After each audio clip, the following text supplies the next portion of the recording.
Hello and welcome to Husky Talk. I am your host, the best podcast host in the universe, Steve Cully. I would like to thank our sponsors at Procyon Partners. Procyon Partners specializes in wealth management, employee benefits, and retirement planning. President Sean Rabinowitz is a proud supporter of Husky Talk. We need to come together for him right now. His son has leukemia and needs a bone marrow transplant. We're going to put a link in the notes. They will send you a kit if you are under 40 years old and can get tested. We are trying to get a match for him so he can have the procedure he needs to save his life. Ben, his son, amazing kid, loves sports, happy kid, and I had a ball with him. So let's be there for him. The Pete Finch Law Firm. In a pinch, call Finch. If you feel your rights have been violated, or you have been arrested, or any other things that have happened to you, the Finch firm can handle anything you need. They offer many services. So please go to Pete Finch. And also Bleeding Blue for Good. Bleeding Blue for Good is our NIL collective. Mike Burton got involved and has turned our program around. We are now bowl eligible because of him and his team.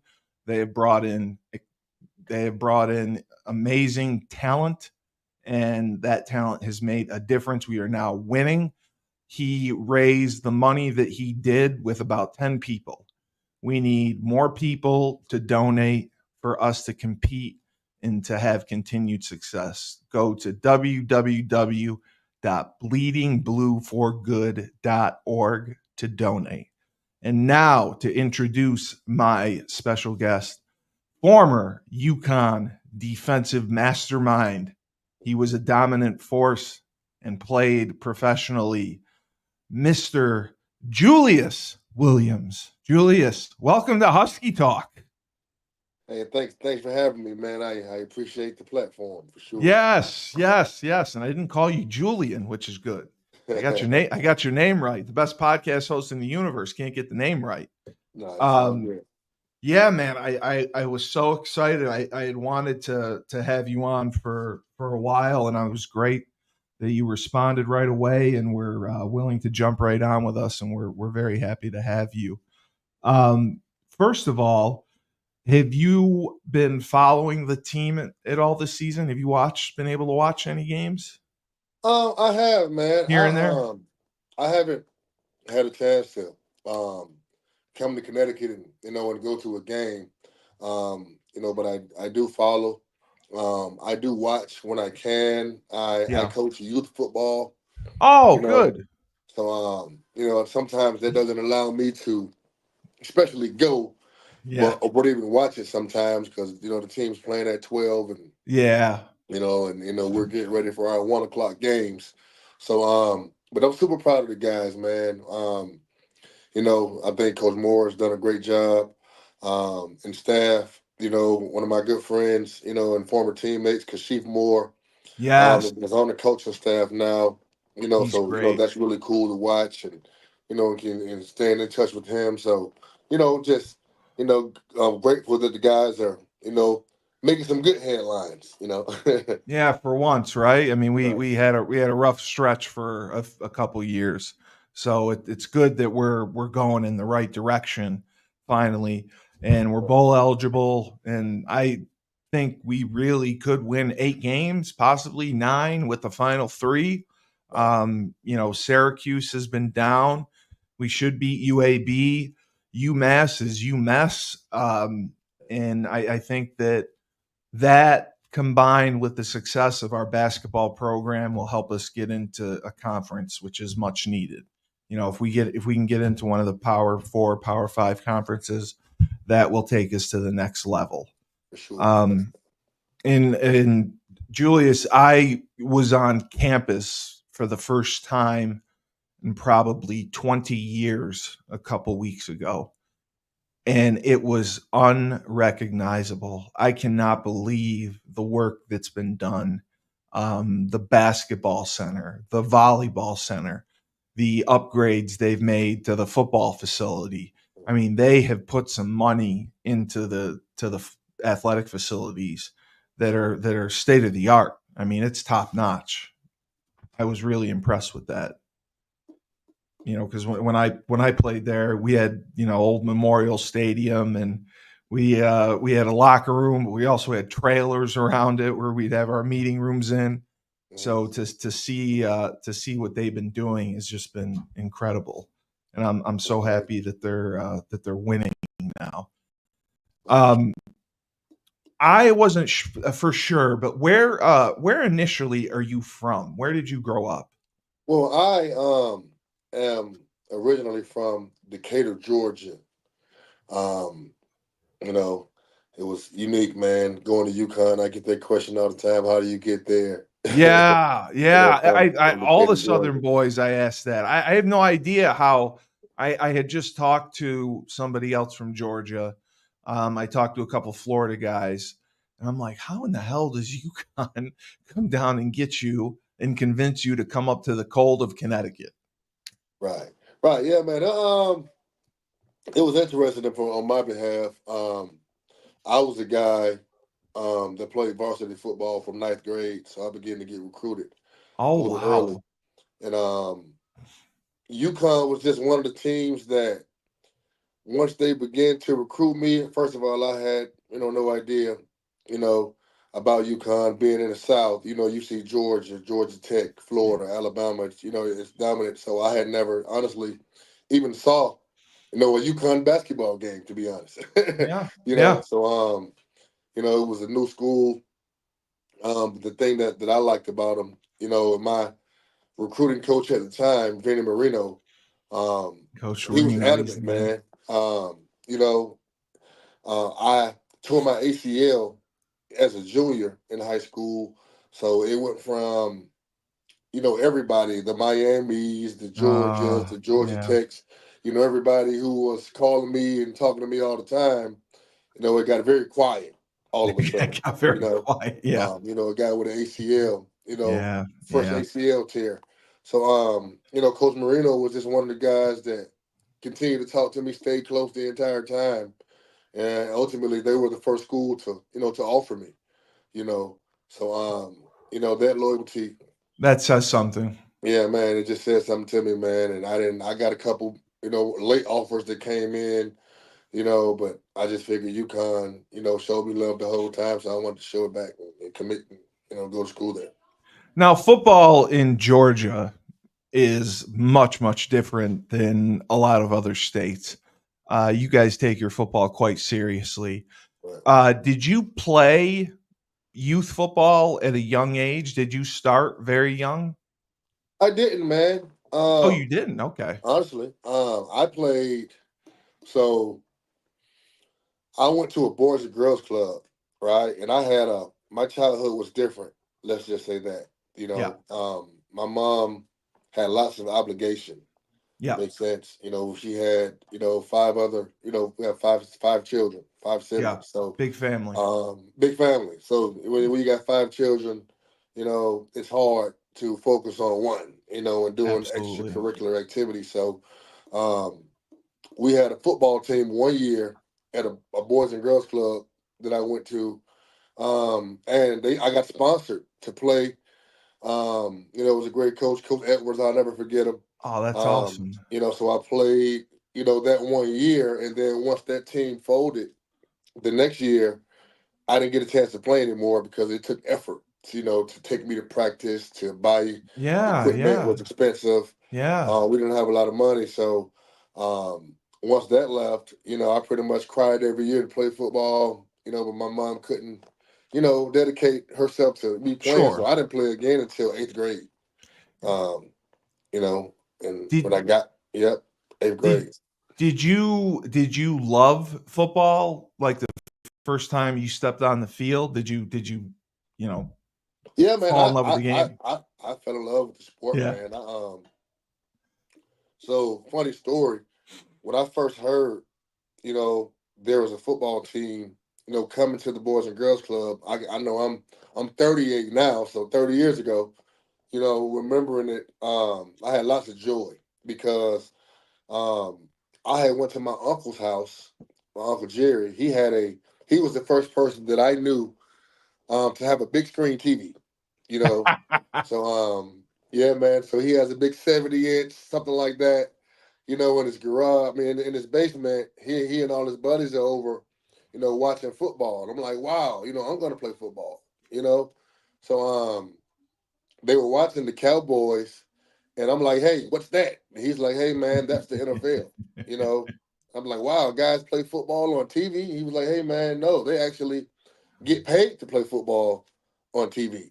So I was like, wow, I want to do that. I'm going to be one of those guys one day, And at that moment, that's when I fell in love with the game, man. And when I began playing, it was all about, wanting to be one of those guys on TV getting paid to play one day, you know. So that's what it was about for me for the, up That's until, amazing. yeah.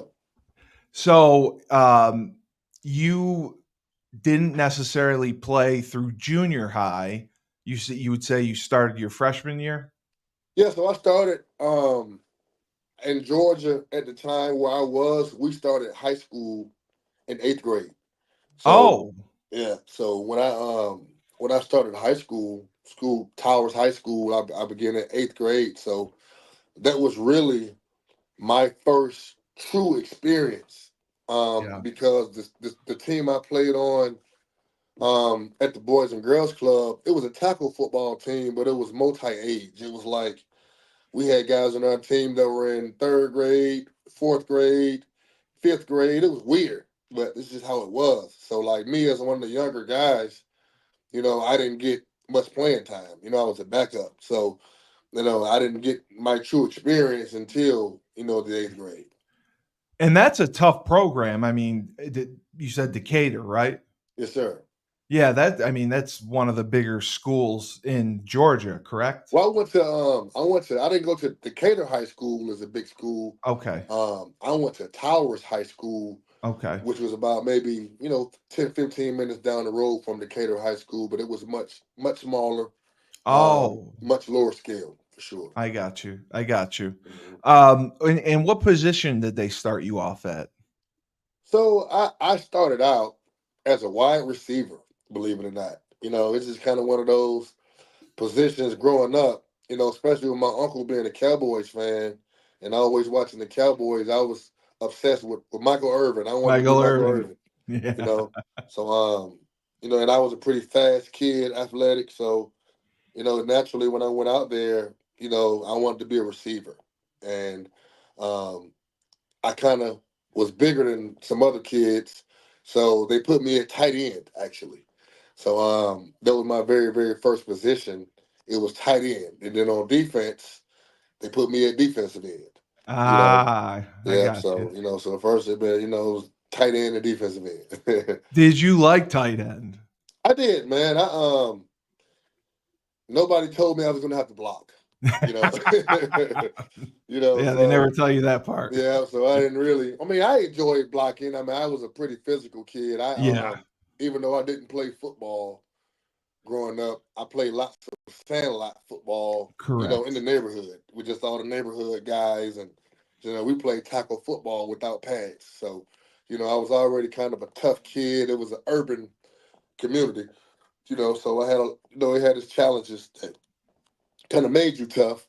But yeah, man, I enjoyed it. Once I started, I enjoyed playing the game, and I enjoyed it more when I caught passes, though, for sure. Yes, yes, yes. So they did throw to you. They they Yeah, they yeah, we got the threw. ball We to you. had, I had an out route, and a seam route, Yeah. that I ran, and those were my only two routes. But I was proud to run them, and get opportunity. Did so did you play both ways throughout high school, or did they eventually just keep you defensively on defense? Yeah, well, my 8th grade and 9th grade year, I primarily played both ways. Yeah. But once I got to be a junior, sophomore, I began to become more of a defensive player, and then I Yeah. got moved to fullback on offense. So, we I wasn't in every play on offense. I was in mostly to block a fullback. Right. Right. but I became primarily a defensive player as we got more guys that can play offense. How many guys would you say were on the team totally? Did you have a big roster? Oh no, man, we never had more than 40 guys. Oh, At wow. the school I was at, man. It's just lots of other challenges, man. Football wasn't really a huge deal in that neighborhood. Yeah. But it was cool. It was a good experience, man. The guys that we did have were into it, and our coach, Coach Fleetwood, you know, Coach Ronnie Fleetwood, Coach Lee Carter, were the two coaches I played under. They did a good job of making it fun, regardless of what was going on around us. And especially, you didn't play as much growing up. I know you played in the Sandlot, but football technically is difficult. Was it difficult for you to pick up the techniques involved in, playing D line or playing tight end, or did you pick it up pretty easily? Yeah, well, I mean, it was difficult at first, Yeah, because it's a little bit different. I mean, yeah, if you're going to make a tackle in satellite football, guys aren't wearing shoulder pads, and so yeah. it's kind of anything goes. You grab a shoulder, or leave with whatever, get them on the ground. But organized football was definitely different at first. Um, I wasn't great at it as an eighth grader. I won't lie, No, I wouldn't expect you to but be. Yeah. I that year was kind of a learning experience for me, and by the time I got to ninth grade. I was a much better player. Let's say that. So would you say things took off for you sophomore, junior year was where Yeah, you for really? sure, man. Yeah. Sophomore year, um, it was something that just clicked. You Yeah, know, um, always happens. yeah. But as a freshman, I was blessed to play a lot on varsity. But we had a lot of older guys, lots of seniors. I think that team might have had like 10 or 11, maybe even more senior starters. You know, so after all of those guys left, it was kind of up to somebody else to pick up the torch, and I kind of did that early, as a sophomore, being that I had varsity experience with those guys, and, we had lots of good players that, and good coaches that groomed me. So by the time I was a sophomore, man, I was used to practicing with seniors every day, and I had already played varsity, so it kind of became easy to You me. Yeah, you were battle tested. You were battle tested at that point Right. for sure. Um, like I know recruiting has changed. Did you start going to like the one day camps which are used now for recruiting, or I know they do some combines for recruiting? Was any of that happening for you? Because I know with a bigger family, it was probably tough to get to those. I was just curious if coaches took you or if anyone took you to get recruited, or the recruiters were coming to look at other players or were coming to look at you.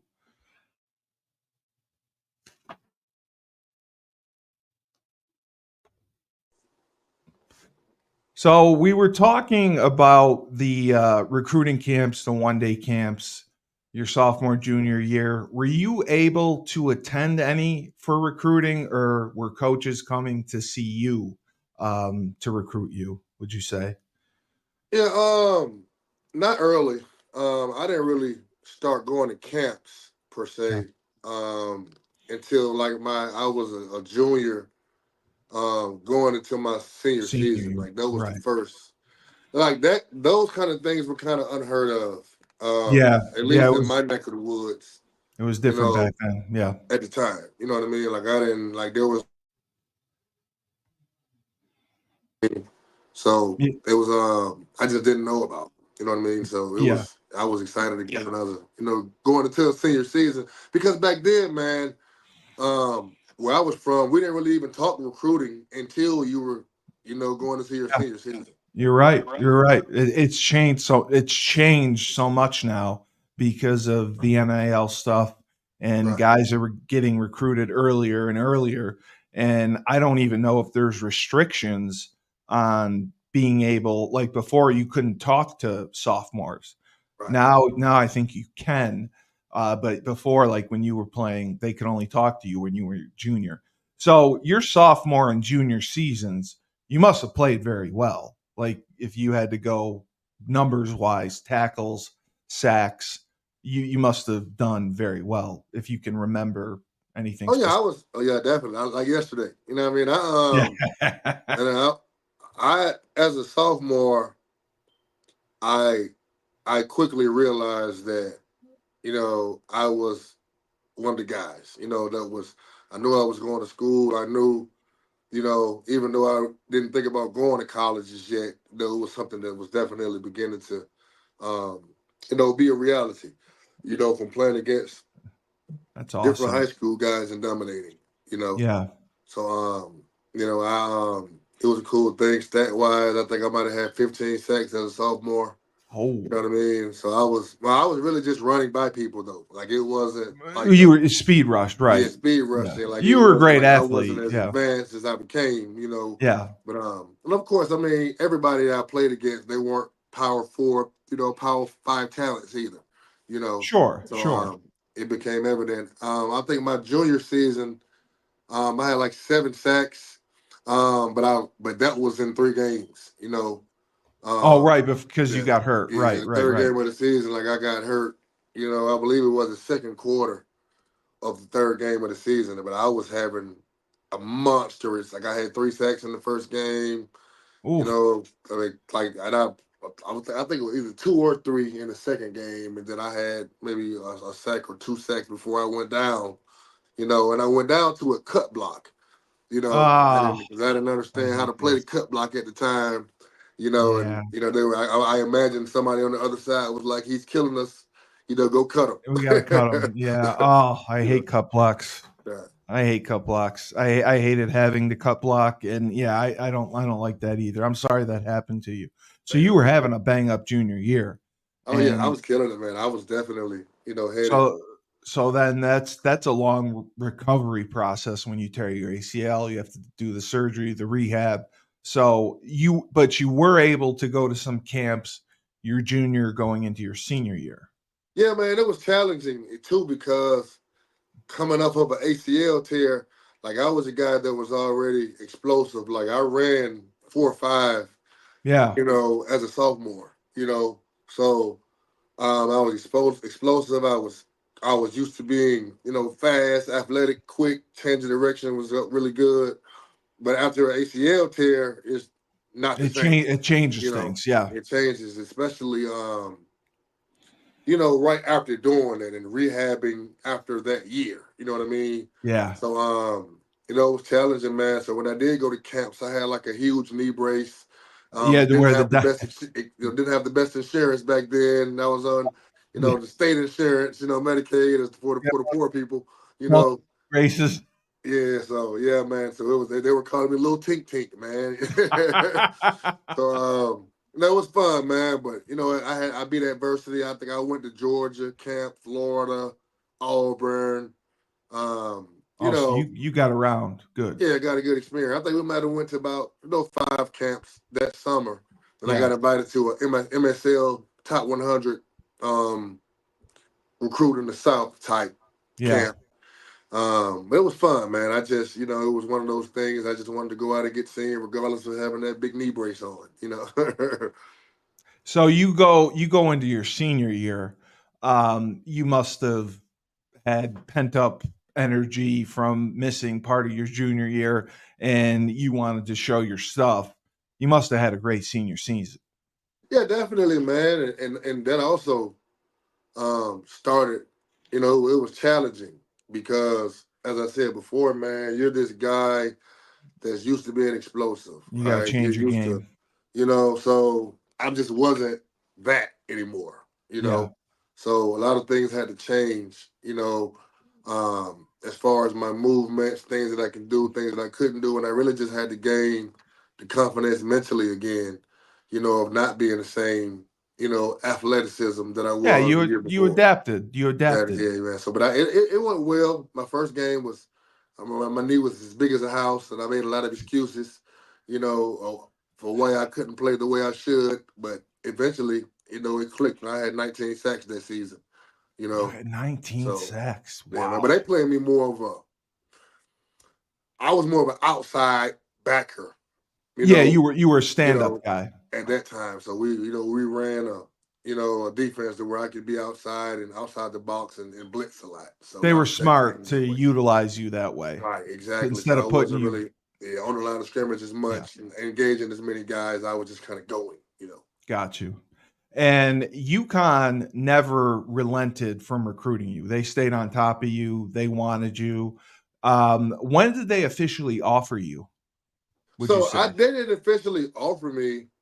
Um, it was different back then. I mean, I know some guys got offered early, right? Yes. Yes. So I wasn't one of those guys. Like I didn't get my first offer until I think UConn might have offered me like December. You know, Wow. for my So senior okay. season type So deal. you. But they just talked to me the Yeah. entire time. You know what I mean? Like I had schools that were calling, weekly, and then it stopped. UConn continued to talk to me. They continued to send letters. They continued to, communicate. Yeah. And then they pulled the trigger in December. Yeah, yeah, Uh, yeah. when did you go up on your official visit to UConn? Um, I believe it was January. You went in January, okay?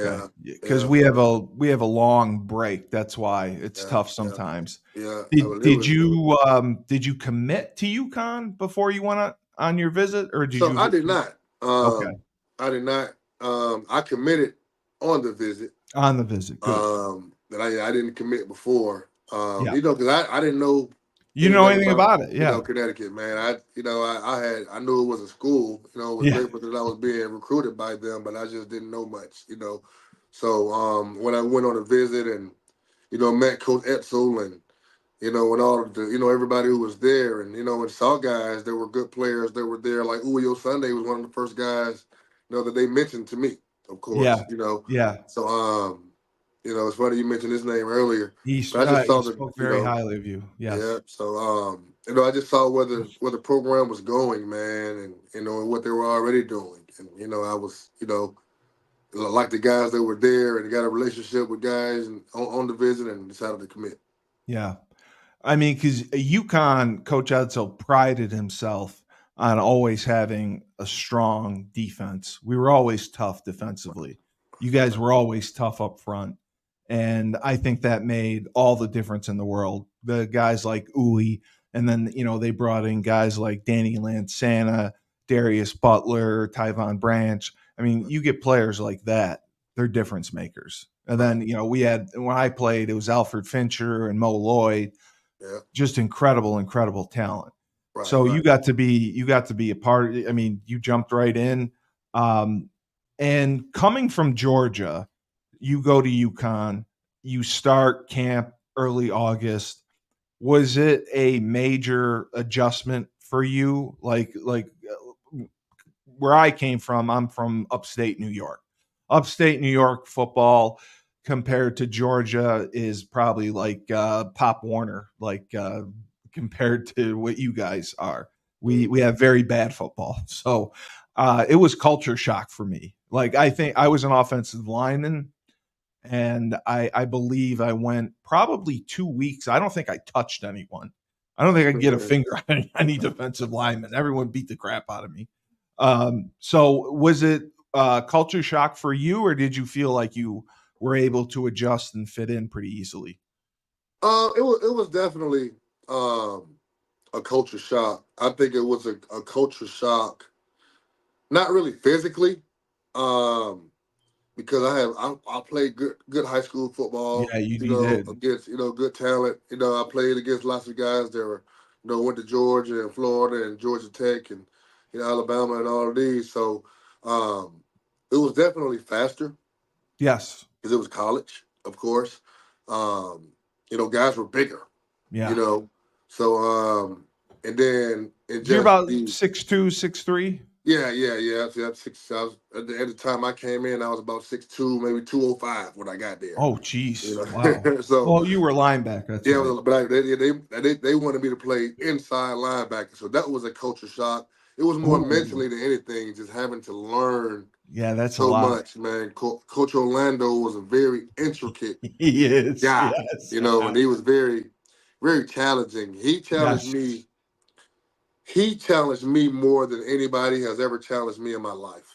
That's how he is. That's how And he I'll give is. him, that gift, man. I'll give him his flowers while he can still smell them, man. Playing for Coach Orlando and spending a year with Alfred Fincher, those two guys changed my life more than any two people, in my life. I would agree with you You know, wholeheartedly. for sure. Coach What they demanded from me, on a daily basis, for sure. Coach Orlando was so impressive. Like when I would be the defense would be on the field and I'd be watching, and he would call out the plays that the offense was running before they ran them. Like Oh he yeah, would know right away what was coming. Like it was amazing how knowledgeable he was. yeah. And He then is a genius, man. He is the best football brain I have ever yeah, been around. You he know, passed it on to and Fincher. and by far, yeah. Yeah, and I think he's at USF right now. Yeah, man. He's an I just incredible saw coach. him, man. I saw him a couple Good. months ago, man. We got one of our guys from Trench Mob that we train. He's actually committed to USF, so he's going to go play Oh, down there good, with Orlando. Yeah. good, good, good. Did you redshirt as a freshman? I played as a freshman, actually. Oh, they played you. Okay. Yep. They threw me in the fire early, man. Was I ready? No. No, you but never are. but I mean, I think Coach Orlando, He had faith um, in you. he saw something in me early. Yeah. And I more than anything, I had, I don't know if I can say it on the podcast, but I had nuts. You know what I mean? Forgive me. You can say whatever you want on the you know, podcast. Believe me. so he knows you like that. I wasn't afraid. I didn't have a lot of know-how, but I was willing to stick my face in the fan. Yes. You know, Yes. and he liked that about me. And I played, mainly special teams, and I had a couple appearances at linebacker. But I was grateful for that. So was it after that they moved you to defensive line to D end? Well, I came back as a sophomore. Yeah. My true sophomore camp. Um, I was battling for the position, for the Mike position with Yeah. Torian Sewell. Torian, right. Yeah. So I end up tearing my ACL again.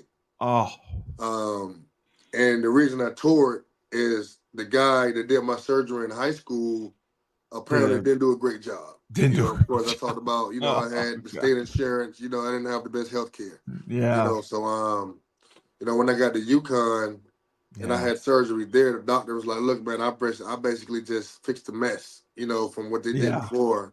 I didn't even, hit anybody for real. My knee just kind of swelled up one day.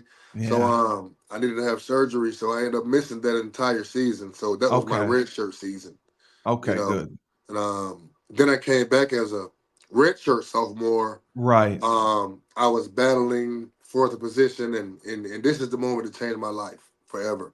Um, I was battling. I win the position. I'm the starting Mike.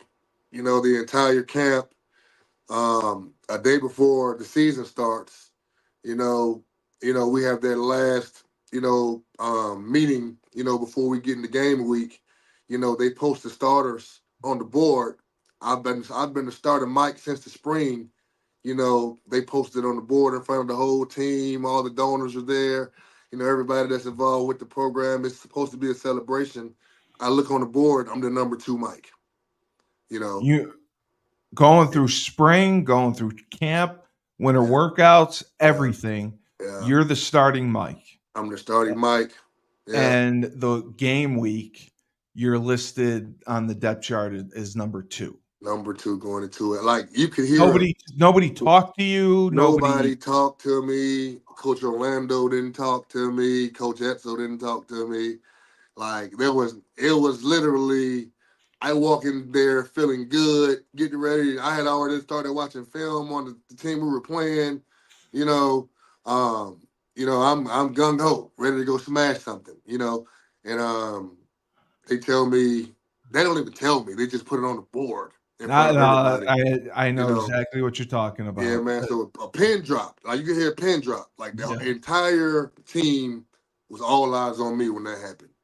And that built just a lot of character, man. Like I wanted to leave that meeting and leave to go. That tests You your know, you know, overcoming adversity, man. That yeah, tests your yeah. So character, yeah, man. So 100%. I went through that season, man, as a backup.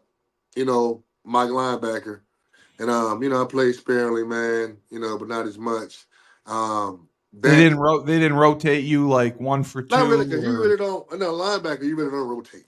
yeah, that's true. That's true. It's kind of you're the It's starter, you're the different. starter.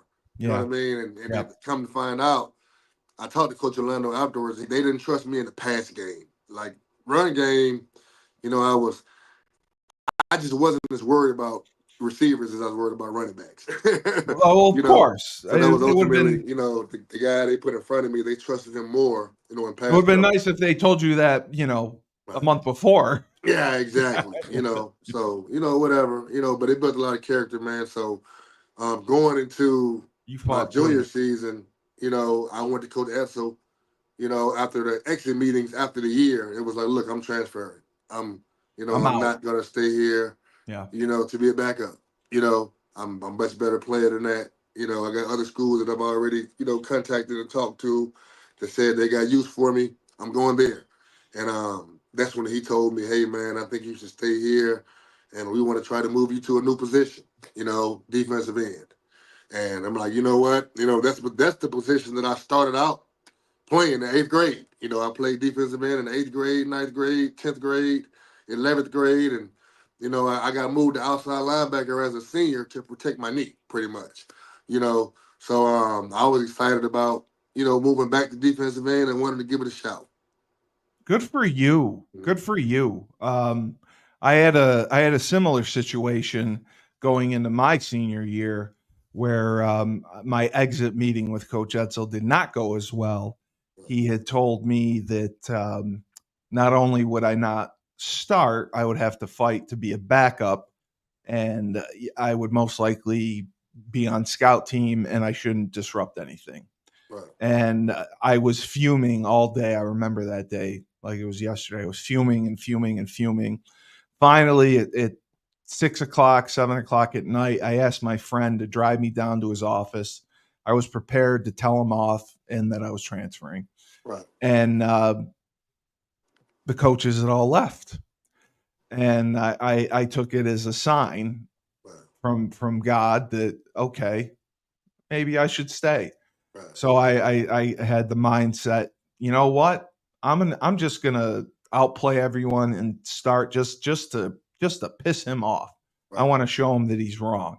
right, And I ended up starting after a week of spring practice. I got my starting job back, but right, I never really knew.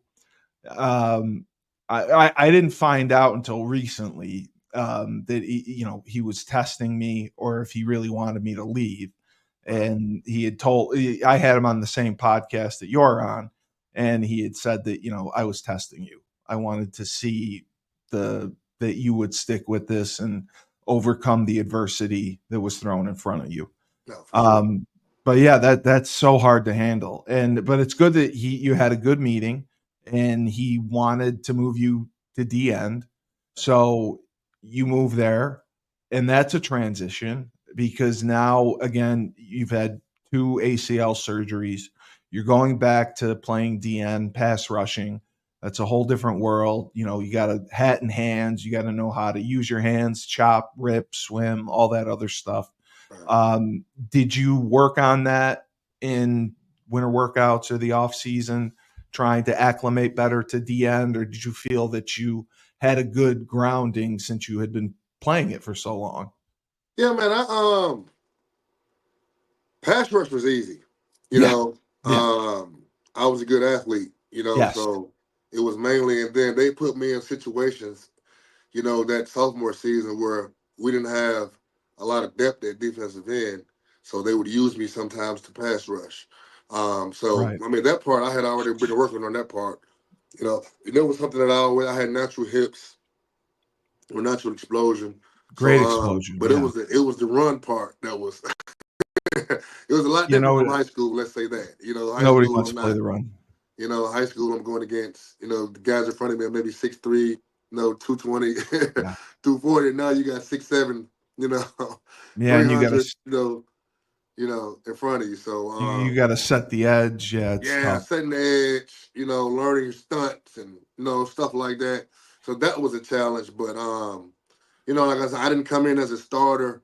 But about Was 2 weeks in the spring, I won a starting position because the guy I was competing with, he started the season before. You was know, Hank there when you were there, Coach yep, I Hughes? had Hank. Yep, I Okay, had Hank. okay, Yep, good. yep. Hat So in hands. That's all I used to say. Hat yeah, in yeah, hands. man, hand in hand. So I mean, I was able to win the position, after 2 weeks of battling and started in the spring, and it ended up well because I ended up going on to lead the team in sacks that season. And, Yes. it was a pretty good year for me. What year was that? That was 2007. That was '07. That was the Meineke Yeah, Car Care Bowl. yeah, Meineke Bowl. Yep, Because I remember watching you that game. yep, yep. Um, I watched every game that season. That was the year you guys won a share of the Big East title as well. Yep, I yep, yep. With remember. West Virginia. Yep. That was incredible. That was incredible. Mhm. And that was your senior year? That was my redshirt junior Your redshirt season. junior year. Okay. Mhm. So your redshirt junior year was then, and then '08 comes along. You stay at that position. You're staying at defensive end. Yeah, man. So not even, man. The story gets better, right? Oh So my God. going into the year, I was ranked very high on a lot of people's boards. Yeah, you were. To be drafted, high. And God, I think I was like the number 5 or 6 defensive end coming into the season in the nation. And so we go through training camp. We get to training camp. Um, D tackles start falling Oh like no. no tomorrow. We got guys that are going down with ankles.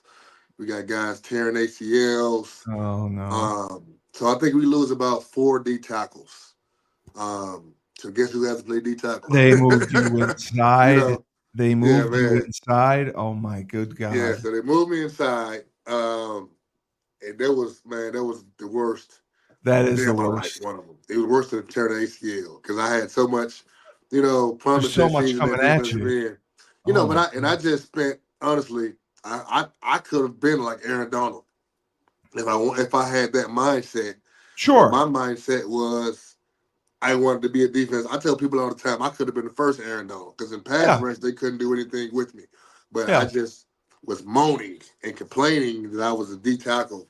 So if there's any kids watching this, man, always have a great attitude because I You have literally I to. watched myself drop from number 5 defensive end to number 7 to number 9 to Yeah. number 11, all the way down to like 25 because I was literally just moaning every game and complaining about being that D tackle. I still had a decent season.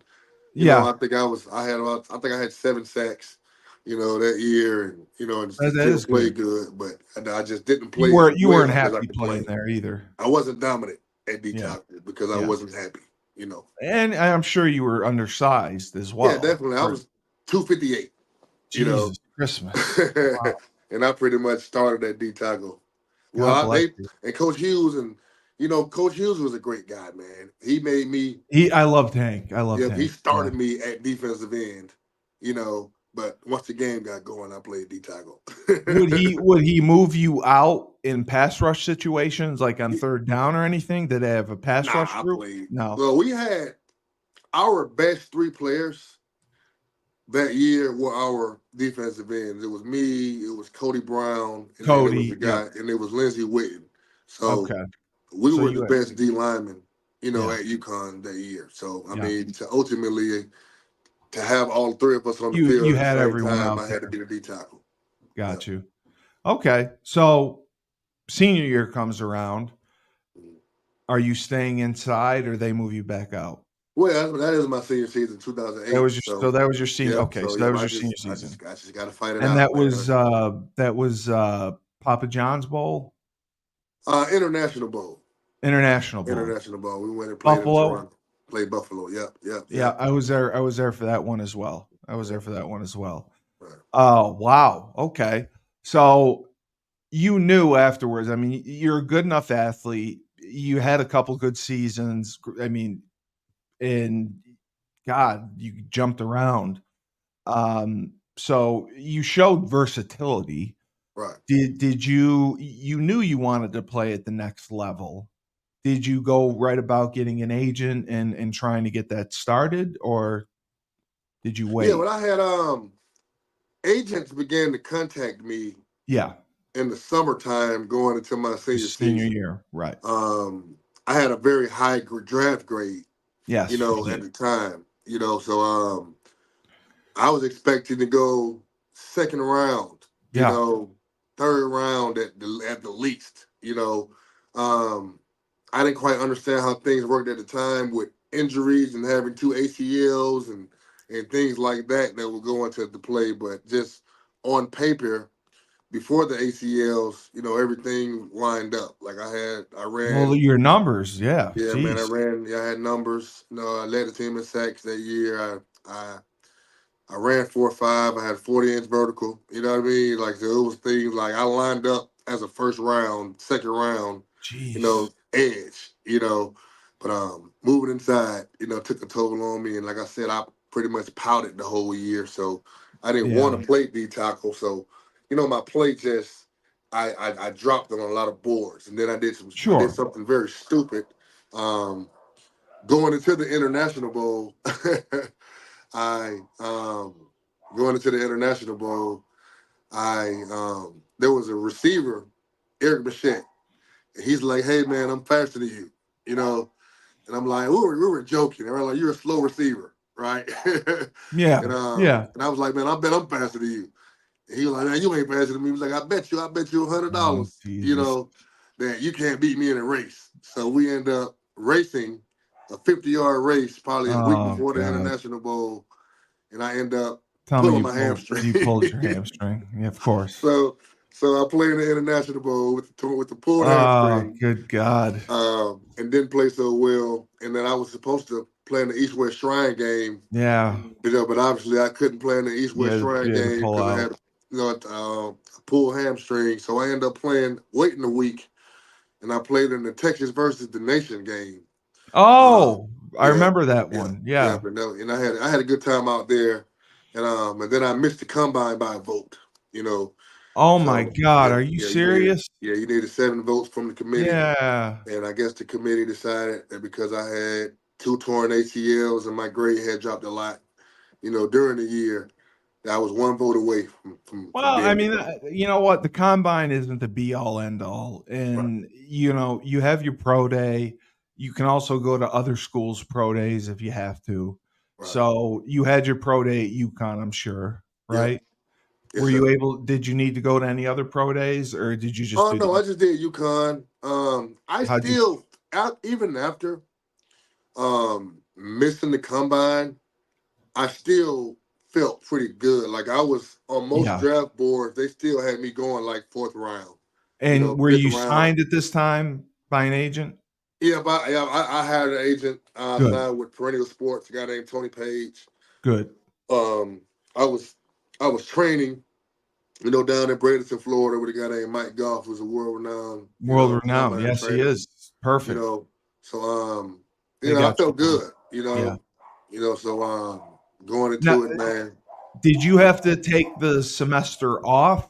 Because I know Danny Lansana had told me he would go down 2 weeks at a time and then come back 2 weeks. 2 weeks at a time, come back. Were you Yep. So down the whole? and Yeah. now I graduated in December. Oh, you did. That's right, Yeah, because you redshirted. I because I forgot. That's right. redshirted, so I had Beautiful. already graduated, so I could just So focus you on were set. training. Good. So you went down there and you trained the entire time, and then you came up for the pro day. Yeah, You had a pretty good pro day. yeah. I had a great pro day, man. I Great killed pro. it. Pro day, I ran 4.58. I think I did. 4.58. Yeah, Jesus. I did. I did 36 reps on the bench. I had a 41-inch vertical.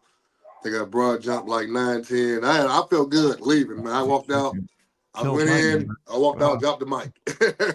I would you have done know, that too. but Jeez. yeah, man. But it was it was just ulterior things, man. The two ACLs are ultimately what killed me with the draft. Yeah, I know. I So know I how ended it up works. falling I to a know how free it works. agent. Yeah. So, did your agent, was he realistic with you? Did he project you at maybe like 4 to 6 round? or did he tell you, "Hey, listen, it's probably going to be undrafted"? Oh yeah, I mean, I was prepared to go anywhere like you said from 4 to 6. Yeah, that's what I would have But thought. I knew there was a possibility, because of the injuries, because Yeah. I took pre-draft visits, you Oh, know, good. so I knew it was a possibility, that I wouldn't be, drafted. Right, right. And you went undrafted, and I believe, did you go to the Giants first? Oh, the Jaguars. You went to Jaguars first. Yeah, Okay. yeah. You went to Jacksonville first. Mm. And you were there, I believe, for 2 seasons or a season and a half. Yeah, I was What there in 2009 and 10. Yeah. how did you like it down in Jacksonville? Oh, I love Jacksonville, man. Yeah. In Jacksonville, we were a very young team. You know, Yes. um, the defensive ends, there were starters. They were both second year players. You Right. know, so I was able to go in there and ultimately win a starting job. As a rookie, As an undrafted and, free agent, and yeah. yeah, but that was a whole fiasco itself. I win the starting job. I go out and play against the 49ers. I come back on Monday and I bang knees with one of my guys and end up having a sprained like a sprained PCL or something like that. Yeah, the You know what I PCL. mean? Yeah. And that season, and that sidelined me pretty much for the rest of the season. So I like it's the typical football career, man. Yeah, I know. I know how it is. I The know how it ups is. and downs. I know how it is. I know. And then were you able to come back in 2010? Yep, 2010, I came back. Went through adversity, man. They drafted two defensive ends, brought in Aaron Campman from Green Bay, who should be a Hall of Famer soon. Is he You the know, white dude? The white yeah, dude? white dude. Yeah, Yeah. yeah. He was an Okay. I know absolute you're talking beast, about. man. Yeah, he So, was. that training camp, I ended up getting hurt again. I hurt my back pretty bad. Yeah. You know, so I ended up, being there, and then eventually I got released. Right. That's when Right. I went to the UFL. Yes. You Yeah, played for a in little bit. Hartford, right? Yeah, Hartford, man, that was a huge fiasco. Well, I went there. I went there to get film. So yeah, you had to get filmed. yeah, Did you get to play the whole season? I didn't. Me and Chris Because I Palmer honestly didn't see eye to eye. yes, He was the head coach, correct. and it was I wanted. I deserved more playing time. They had two starters. They were good players, and I understood that. They had been there from the beginning, and the rotation was like 6-2. They get 6 plays, I get 2 plays. It's So a I went to them. developmental league. I mean, you're supposed to play everyone. I mean, Yeah, that's the man. whole So I thing. went to them like, hey, man, I'm not playing. I'm not liking this. And on top of that, my agent was telling me that there were NFL teams that wanted to sign me, but he wouldn't He wouldn't release. release you. Yeah, wouldn't release me, man. So What a prick. yeah, Oh, yeah, are it was you crazy. kidding me? So we end up getting into it. I I get cannot released. believe that. Yeah, I end up being released. Mid-season, and he talks very bad about me to a lot of people. Oh, Yeah, jeez. That's the worst thing that can happen. yeah, So after that, because I know the UFL ended up folding. They had money issues. I think the next year or the year after, yeah. and then you got a chance to go up north, right? You went to Right. Canada. Yeah, I went to Canada, man. Yep, yep, Okay, yeah. and I played up there as well. Uh-huh. It's an entirely different ball game. Right. And you went to where I played at. You went to Edmonton. Yeah. Did you like Edmonton? Loved Edmonton, man. Yeah, they're passionate fans. Yeah, I loved Edmonton. I mean, outside of it snowing in June, It did. It was like uh, it was cold as shit up there. yeah, but Edmonton was a cool place, man. Showed me a lot of love. I was, And you um, fit that system really yeah, well, I would yeah, for say. sure, man, for sure. Lots of fun, man. I was injury prone there, man. I broke my arm before I even played a game in Edmonton. Jesus. you know, but I ended up playing 2011 season. I broke my arm going into the season. I think I missed like 4 weeks, and then Yep. came back and ended up playing with a arm Yeah, sling brace thingy. yeah. Yeah, but I still was second on the team in sacks, and had a good season. So, It was good, man. I enjoyed my time in the CFL thoroughly. Came back the second year. Tore my You hip were flexor. you were BC too for a minute, right? Yeah. So tore my hip flexor my second year at Edmonton. Then ended up tearing my PCL. Then end up signing with BC, and PCL just never recovered. Right. So Right. And then I know you played a little arena. Did you try yeah, arena? man, I felt bad for them, man. Shout out to the San Jose SaberCats, man. They brought me in, paid me some money in hopes that they can redeem my, you know, wooden knee at the time. you Yeah, I know, know. but it's hard to fix wood, when No, it's I dented, know that poor knee's So been through so much. yeah, man. So they ended up trading me to the Philly Soul, and then I end up getting drafted in an expansion draft to the Las Vegas team, Oh, and I ended up not well, going because at yeah. that point, my mom had a brain aneurysm, You had enough and, after that. and football just wasn't important to me, Right, after right. that, and just fighting for the last 3 years to dig in the grass. Good. Well, listen, man, you had a great run. I Yeah, mean, I always tell guys when you get paid to play football, yeah, you've made it. I mean, right, you're getting yeah, paid to play a sport. no, for So sure. I think that's incredible. And you were pretty much almost your career almost mirrors me, where you played in every league. I mean, you Right, played in the right, CFL. right, I never played in the NFL. I went to camp. right, I played in NFL Europe when it was around. It's too right. bad they didn't have it when you were there. You would have been a perfect fit. I played in Canada, and I also played in arena. Mm-hmm. And arena to me was like I'm a big pro wrestling fan, so I equated arena to pro wrestling, Right, just on turf, right, and loved it. So you end your career and you got to go into the real world now, and that's a huge adjustment because same thing with me. Football's our identity. I mean, that's how we know ourselves as. right, right. Um, what was your major in at UConn? So I majored in human development and You family were studies, you were HDFS. HDFS, Yeah, yes, yeah, a lot yes. of us majored in that. But And that was we a good call it major, man. It just taught us how to deal with people, man. It's essentially what I'm it doing now. is. Yeah, HDFS, I was a soc major. We called that we majored in graduation. Right, right, We right, for majored to sure. graduate. Right, right. So, you get out, what initially did you do for work? What did you start off at? I initially, man, I started just doing odd jobs, to be honest. Yeah, I was doing some speaking. speaking When engagements, I yep. was training, if somebody needed an extra guy to help move, Yeah, I you was, do whatever just you trying to stay could. afloat, man. But Yeah, eventually, I began um, to speak and really just started doing camps. So I good. would have we started out doing D-line camps and big man camps, Oh, you know, good.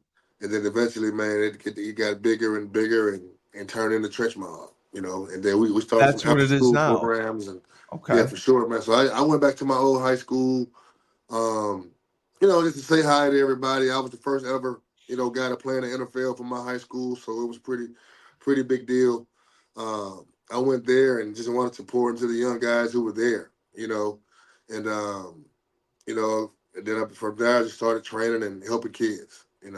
And you coach now, youth football, you said, correct? Yep. So I'm in youth football, but the biggest thing is Trench Mob USA, man, is our company. We Okay, just Trench mentor Mob young offensive USA. linemen and defensive linemen. So I'll make sure to put that in the yeah, notes. yeah, all good. You have Yeah. a website? Yeah, so our website, our foundation is Battle Up the Trenches Foundation. So the website is battleupthetrenches.com. You Okay. know, if you type in there, you can see all about what we're doing. So we do like clinics, camps, but our big thing is our 5v5 travel team and our 7-on-7 teams. Oh, wow. Okay. Mm-hmm. Oh, this is perfect. Right. All right.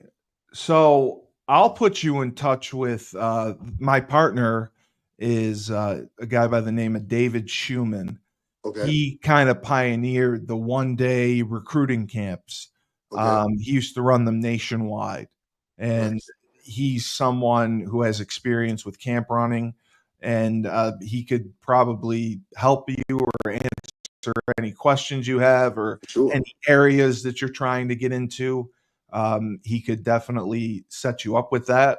Um, wow, this is perfect. Right. Congratulations on doing that. No, thanks, Um, man. It was cool, man. Definitely pretty so, cool. so you run camps. Wow, you got camps all over. Yeah, we travel the country, man. We Yeah, were in California, Texas, yeah. we're in Maryland, Florida, North Carolina. We do things all over. And your staff, who do you have as your staff that work? The coach, other coaches that work Other with you. coaches, so we got Anthony Smith. He's a Syracuse guy. Yep, He was a two-time Super Bowl sure champion. He is. won the Super Bowl with Pittsburgh Steelers and Green Bay Packers. We got a guy, Jermaine McLevine. He goes to UAB. I mean, he went to UAB. Yeah, Played with the Titans. He played in the CFL as well for a while. We got quite a few guys. We got a guy, Chris Bearden. He played at Grambling. Got a guy, Coach Jordan. He was a big time recruit. Coming out of high school with the Mississippi State. So we're just pointing to the guys, man, and trying to help this next generation. Go do what we did and do it better. do you train kids still individually if they want to work with you? Yeah, for sure, definitely. Okay. So we have guys. We have a big group Yep. every Sunday. Okay. Every Sunday at 10 a.m. at Duluth High School. Myself, Jordan Harris, our O-line coach. We have about 20 to 50 guys on average. It could be anywhere in between. Every Sunday they come out at 10 a.m. We train, we mentor them, we go inside, we talk about life skills and different things that helps you adjust to being not just a football player. you You teach know. them life skills. And then in the off season, beginning in January, we'll begin to travel. So Right. we'll go to we'll go to California in Yeah. January. Then we'll go That's all over awesome, from man. there. Married, kids? Yeah, man. Mom married, two Good kids. for you, man. Yeah, man, married. My girlfriend from UConn. Good for And you. they man, they got two kids. Good for Five you. and Good for you. 5 and 9. Very happy for you. Very happy for you because I could see you're a nice guy, great demeanor. I could see you being a incredible father. So that's I awesome that appreciate it, you're brother. doing You as all well. this How work. about yourself, man? Oh no, I can't get a date, man. You fix me up with someone. Hey, You let me know. man, not for everybody. But listen, I can definitely help. I'll put this on our show notes Mhm. so we promote your website, and we'll make sure Coach Schuman, if you look him up, he's on YouTube. Okay, His YouTube page has 1 million followers. nice. So Send it to me if you this, don't mind, man. I will, I Okay, will. This will be seen, and then I'll put it on social media platforms, LinkedIn, Facebook, Instagram. So you'll get coverage everywhere, and then audio wise, Spotify, iTunes, Amazon. We're on all the audio platforms. Husky Talk. So you'll get a ton of coverage, and I'll make sure that your website does as well. So appreciate it, brother. I appreciate that, man. Hey, man. Hey, we're all we got, man. We're family, man. UConn we got. are. We're working, man. We're working to build our alumni engagement, and it's For sure. people like you that are helping, and any of your other teammates that you talk to that would come on and do this. Please let them know. We'd love to have them. I want to get more of your class because I don't have the classes above me like you. Okay. So it's a pleasure hearing your experience.